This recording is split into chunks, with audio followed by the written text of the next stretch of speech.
So let's talk about your character a little bit. Okay. I hear you're kind of the wild child, just a little, Yes. just a little. So tell us, Spicy, spicy tomato. so tell us about her. Dani Dupree is the youngest of the Dupree family, the, sort of the Anita, Vernon, Dani, Nicole quadrant. And she was sort of the rebel.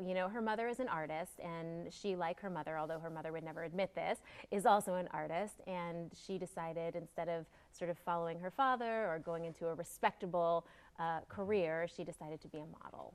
And yes, so she left home at 16. She became a model. She rose to the heights of success very quickly. She's very driven, and she's smart, and gorgeous. But she fell in love with Bill Hamilton, who was her husband for 30 years.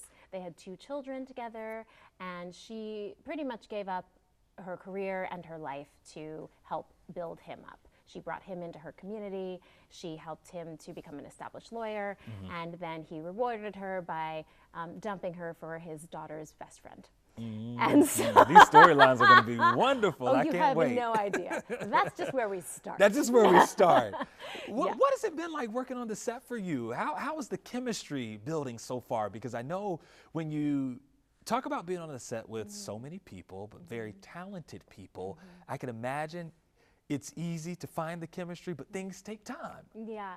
It's so being on a soap is a very interesting TV experience, because you sort of plan for longevity. We have 20 contract roles, and then another 20 recurring. And then background people who are in our country club every day and in our diner every day. So there's a whole world that's built up of many, many people. Thankfully, all of them are wonderful, like truly good people. All of them are wildly talented and excited to be here.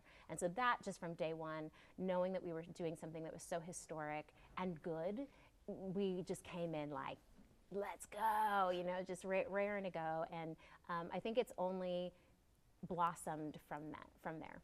Is there one cast member in particular that you have, come on, tell it now. Is there one in particular that you just love to work with, or one that you've learned from? I mean, we're all learning from Tamara and Clifton. That just goes without saying. It's one of the great things about being on a soap set, or any set where you're working with people who have been in the business for a long time, is that you just sort of soak up all of their professionalism, the way that they show up, the risks that they take. What's interesting for me is that I'm one of those seasoned professionals now. I'm used to being on the other end.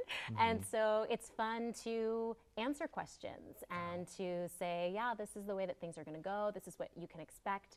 And to receive that kind of feedback is really fun. As far as one person, it's very challenging.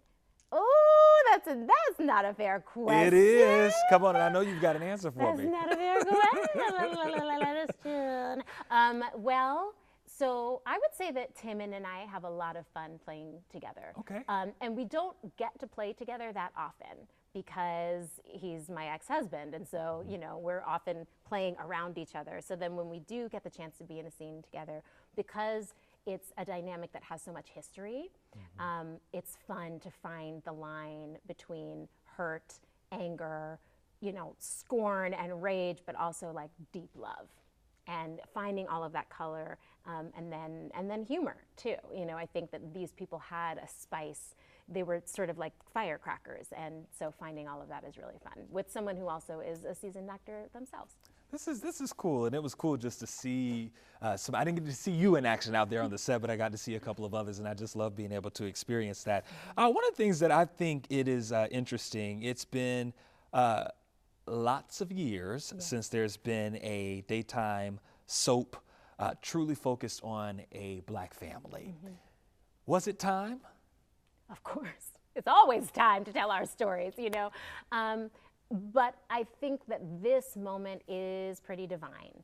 I think that we've come through Black Lives Matter. We haven't come through it, but we had that sort of swell of activism and awareness in 2020, and now we're in a place where DEI is being threatened, and we have all of these things happening politically, but we have information and curiosity, and I think that's the perfect place for art to step in, where maybe the political and even personal doesn't quite know how to navigate a transition. That's what we're here for, and so we are here to remind everyone that like all of our stories are connected, and that we can relate to anyone, no matter what their skin tone, their their sexuality, their religion, whatever it is. We're all people who have families, who love, who get fed up, who sleep around, who are faithful, whatever it is. And also to see within this world that yes, is where the action is stemming from a prominent black family. We also have all kinds of people within our world connecting and messing up and all the things, just like we do in life. So I think that it will be a welcome escape, and I think that it's absolutely time. What can you say to someone about why it's so important to support this show? And I'm asking that because I grew up in the arts. So for me, I was a musician, am a musician. I went to an art school. I've seen several people who I know who have now made it on the big screen, and we do the local TV screen, but we've seen people who have made it on the big screen, and I can appreciate that. Tell me why it's important for people to support this show, because this was a bold move, as I was talking to Sheila just about the support that you guys receive from the network and whatnot. Why do people need to support?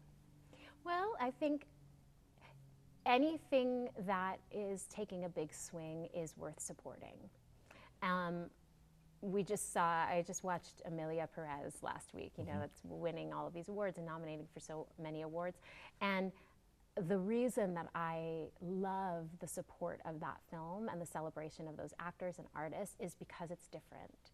And I am so excited, or even, Doechii is another one, right? Who's being so celebrated right now, and her artistry is just off the charts. And what's exciting to me about that is whenever an artist is recognized, it makes space for more art to be created and for different things to be created. And I think we're hungry for that. I think we're hungry for not just reboots and not just, the big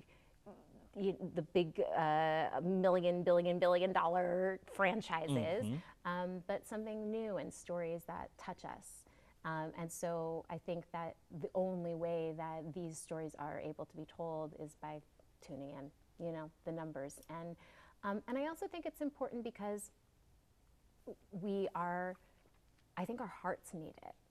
I think our hearts need to connect to people and sort of live with them. There's a reason that when we think about soap operas, we go, oh yeah, I remember with my grandmother watching this, or I remember after school at 3 o'clock I would come home and I tuned into this show, and we've lost some of that. And I think that soaps offer us a way to have that again, the thing that we all talk about together, but not something that's like wildly violent or highbrow. Right. We've got enough of that. Exactly. It's just something fun and ridiculous and dishy and, something that you can follow. That's something right. that you can actually follow the storyline. I was saying to Sheila earlier, I said, my only problem with soap operas and what we've had in the past, they're on season 5 million by now. I said, you try to watch and you're like, I don't know who is who. I don't know what has happened, whatever it may be, but this is going to be a fresh start. Yeah. I mean, to be able to see something from day one. Even we were doing interviews, like a press junket with a lot of soap interviewers, and for many of them, I'd say all of them, they all came in to this work, to that field, or to that journalism after the soaps had been on the air. And they didn't see them start, maybe a few, but most didn't grow up seeing the first episode. So what a gift that now we get to reinvigorate the genre and begin from the very beginning.